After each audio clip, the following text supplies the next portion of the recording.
Hallelujah. आइए मैं पढ़ना चाहता हूँ 13:5, 2 कुरिन्थियों 13:5। यहाँ पर लिखा है, अपने आप को परखो कि विश्वास में हो कि नहीं। अपने आप को जांचो, क्या तुम अपने विषय में यह नहीं जानते कि यीशु मसीह तुम में है, नहीं तो तुम जांच में निकम्मे निकले हो। और लिविंग बाइबल पता क्या बताती है, मैं पढ़ के बताता हूँ आपको। अपने आप को जांचें, क्या आप सचमुच में मसीह हैं? क्या आप परीक्षा पार कर लेते हैं?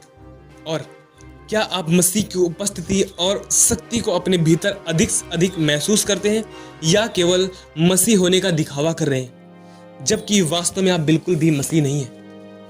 कि अपने आप को परखो कि क्या तुम सचमुच में मसीह हो और आप परीक्षाओं में पास हो जाते हो और परीक्षाओं को पार कर लेते हो। क्या आप सच में मसीह हैं और मसीह की उस उपस्थिति को और उस सामर्थ्य को अपने जीवन में अनुभव कर पाते हैं, या फिर आप सिर्फ एक मसीह होने का दिखावा करते हैं? मसीह होना हर रोज मसीही जीवन में बढ़ना है कि वह जीवन जो प्रभु यीशु मसीह ने इस पृथ्वी के ऊपर जिया उसमें बढ़े। आप अगर सिर्फ चंगाई पाने के लिए आते हैं तो मैं आपसे कहना चाहता हूं, आप मत आए। अगर आप सिर्फ छुटकारा पाने के लिए आते हैं तो आप मत आए, ये आपके लिए बेहतर होगा। लेकिन अगर आप मसीह के पीछे चलना चाहते हैं तो आप जरूर आए। अगर आप जीवन पाना चाहते हैं तो आप जरूर आए। अगर आप मसीह की ओर बढ़ना चाहते हैं तो आप जरूर आए। अदरवाइज अगर आप यहां पर सिर्फ आते रहे और उसके वचन के अनुसार ना चलें तो आप एक पाखंडी ठहरेंगे। हालेलुया। अपने आप को जांचें, क्या आप मसीह में हैं? क्या आप मसीह में बढ़ रहे हैं? क्या आप मसीह की पवित्रता में बढ़ रहे हैं दिन प्रतिदिन? क्या आप उस नम्रता को पा लेते हैं अपने जीवन में जो मसीह के जीवन में थी? क्या उस शुद्धता को आपने कभी अनुभव किया जो मसीह ने अपने जीवन में अनुभव की है? मैं संपूर्ण रीति से सिद्ध होने की बात नहीं कर रहा, मैं वो सिद्धता की बात नहीं कर रहा जब प्रभु यीशु मसीह आएगा वो हमें प्राप्त होगी, परंतु मैं वह सिद्धता की बात कर रहा हूं जिसमें शुद्ध विवेक से जीवन जिया जाए। आप जानते हैं शुद्ध विवेक से जीवन जीना होता क्या है? को लगता है कि आपके भाई ने, आपकी बहन ने आपके प्रति कुछ लड़ाई झगड़ी, कुछ भावना रखी, आपका कुछ बिगाड़ दिया, आपने कुछ गलती कर दी, आप चाहें उसके पास माफी मांगे। अगर उसने कुछ गलत किया तो आप उसे पूरी दिल से माफ कर दें। हर प्रकार की बुराई जो आपसे हुई उसे स्वीकार करना और मन फिराना, उससे पश्चाताप करना और उन चीजों के लिए ना कहना, यह है शुद्ध विवेक। पौल कहता है, मैंने आज तक शुद्ध विवेक से जीवन जिया है परमेश्वर के लिए। शुद्ध विवेक से परमेश्वर के लिए जीवन जीना।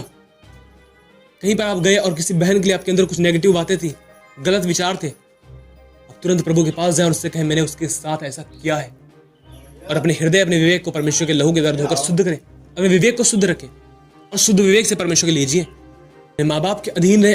बच्चों, अगर आपसे कुछ गलती, अगर आप माँ बाप की वैल्यू नहीं समझते तो आप जाएं, खुदा से माफी मांगे, मन फिराएं और उनके साथ भी माफी मांगे।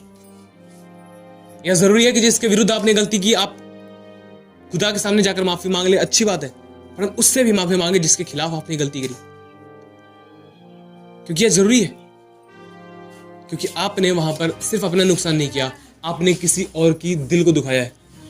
और शुद्ध विवेक से परमेश्वर के लिए जीना। अपने आप को परखें, क्या आप उस मसीह जीवन की ओर बढ़ रहे हैं? क्या आप पवित्रता की ओर बढ़ रहे हैं? क्या आप शुद्धता की ओर बढ़ रहे हैं?